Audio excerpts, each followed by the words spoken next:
भगवत पुराण कथा तृतीय स्कंद 22वां अध्याय। नमस्कार दोस्तों, यदि आप हमारे चैनल पे न्यू हैं तो चैनल को जरूर सब्सक्राइब कर लीजिएगा। बेल आइकन को प्रेस करके कमेंट बॉक्स में जय श्री हरि कृष्ण जय श्री हरि विष्णु अवश्य ही लिखेगा, जिससे आपको इसका पूरा सार और इसका पूरे पाठ का फल प्राप्त हो। अगर आप गर्भवती माता हैं तो इसको प्रतिदिन सुने, जिससे आपको श्रेष्ठ संतान की प्राप्ति हो। जैसे संतान की आप कामना करते हैं श्री हरि विष्णु की कृपा से वैसी संतान की आपको प्राप्ति हो, पुत्र की प्राप्ति हो, जो आपके पौत्र आदि की वंश को जो है मैं कह सकती हूँ कि समृद्धि के मार्ग पे ले जाए, प्रसिद्धि के मार्ग पे ले जाए और उसका यशगान तीनों लोगों में हो, सभी देवी देवता का उसके ऊपर आशीर्वाद बना रहे। यदि आप इसको प्रतिदिन सुनती हैं तो प्रातः काल के समय, शाम काल के समय सुने, जिससे आपको इसका श्रेष्ठ फल प्राप्त हो। यदि आप हमारे चैनल पर न्यू हैं तो इसको प्रथम अध्याय से सुने, जिससे आपको इसका फल पूरा प्राप्त हो। तो 22वां अध्याय जो हमारे यहाँ से प्रारंभ होता है। यदि आप हमारे चैनल पर न्यू हैं तो चैनल को जरूर सब्सक्राइब कर लीजिए डेली भगवत पुराण की कथा सुनने के लिए। 22वां अध्याय प्रारंभ। देवाहुति के साथ कदम प्रजापति का विवाह। मैत्री जी कहते हैं, विदुर जी, इस प्रकार जब कदम जी ने मनु जी के संपूर्ण गुणों और कर्मों की श्रेष्ठता का वर्णन किया तो उन्होंने उन निवृत्त परायण मुनि से कुछ सकुचा कर कहा।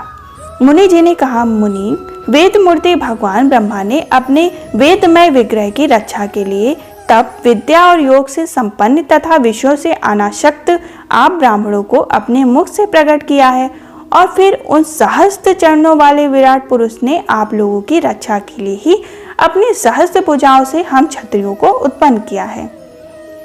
इस प्रकार ब्राह्मण उनके हृदय और क्षत्रिय शरीर कहलाते हैं।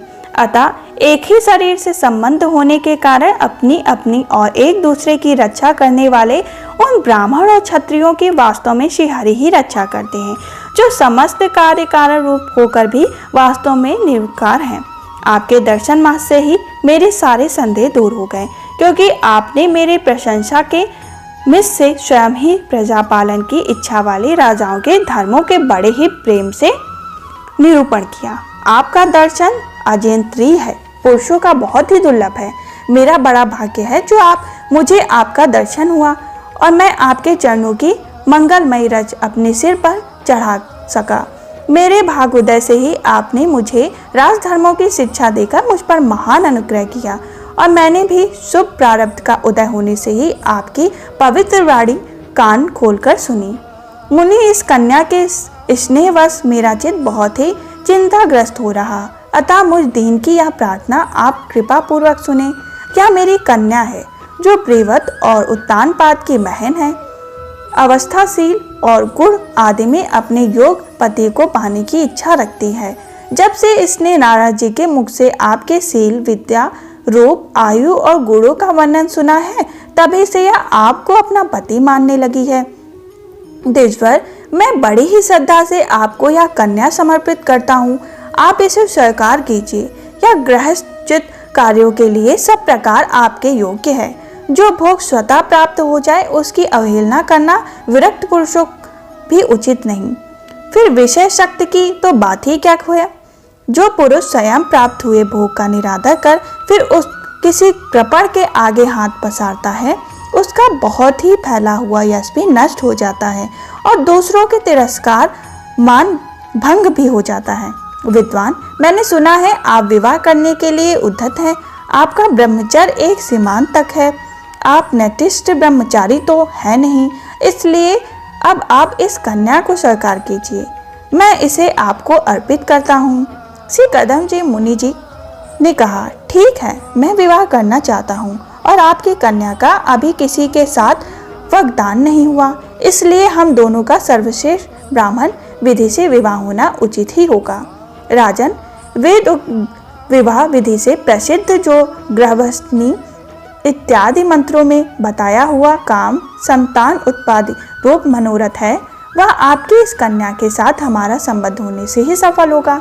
भला जो अपनी अंग कांति से आभूषण आदि की शोभा भी तिरस्कृत कर रही है, आपकी इस कन्या का कौन आदर ना करेगा। एक बार यह अपने महल की छत पर गेंद खेल रही थी। गेंद के पीछे इधर उधर दौड़ने के कारण इसके नेत्र चंचल हो रहे थे तथा पैरों के पायजेब मधुर झनकार करते जाते थे।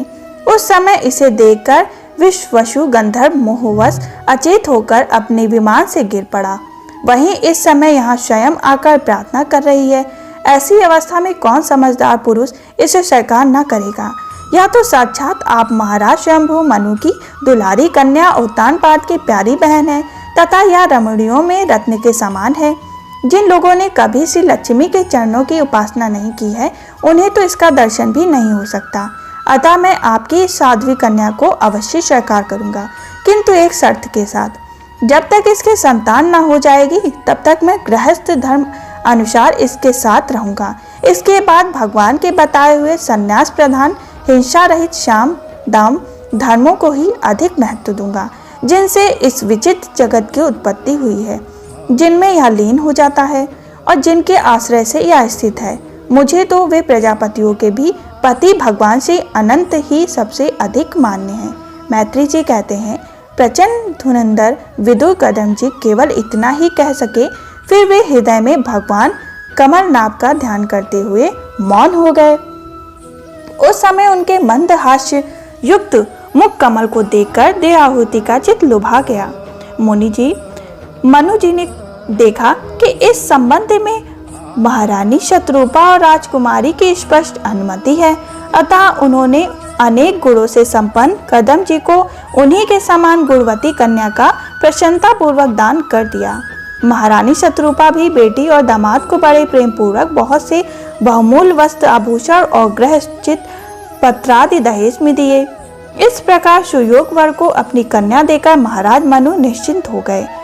चलती बार उसका वियोग न सह सकने के कारण उन्होंने उत्कंठावश विचलित होकर उसे अपनी छाती से चिपटा लिया और बेटी बेटी कहकर रोने लगे। उनकी आंखों से आंसुओं की झड़ी लग गई और उन्होंने देव आहुति के सिर के सारे बाल भिगो दिए। फिर वे मुनिवर कदम से पूछकर उनकी आज्ञा ले रानी के सहित रथ पर सवार हुए और अपने सेवकों सहित ऋषि कुल सेवित सरस्वती नदी के दोनों तीरों पर मुनियों के आश्रम में शोभा देखते हुए अपनी राजधानी में चले गए। जब ब्रह्मावर्त की प्रजा को यह समाचार मिला कि उसके स्वामी आ रहे हैं, तब वह अत्यंत ही आनंदित होकर स्तुति गीत एवं बाजे गाजे के साथ अगवानी करने के लिए ब्रह्मवर्त की राजधानी से बाहर आई। सब प्रकार की संपदाओं से युक्त बृहस्पति नगरी मनु जी की राजधानी थी, जहाँ पृथ्वी को रसाल तट से ले आने के पश्चात शरीर कपाते समय शिवारा भगवान के रोम झड़कर गिरे थे। वे रोम ही निरंतर हरे भरे रहने वाले कुश और काश हुए, जिनके द्वारा मुनियों ने यज्ञ में विघ्न डालने वाले दैत्यों का तिरस्कार कर भगवान यज्ञ पुरुष की यज्ञों द्वारा आराधना की।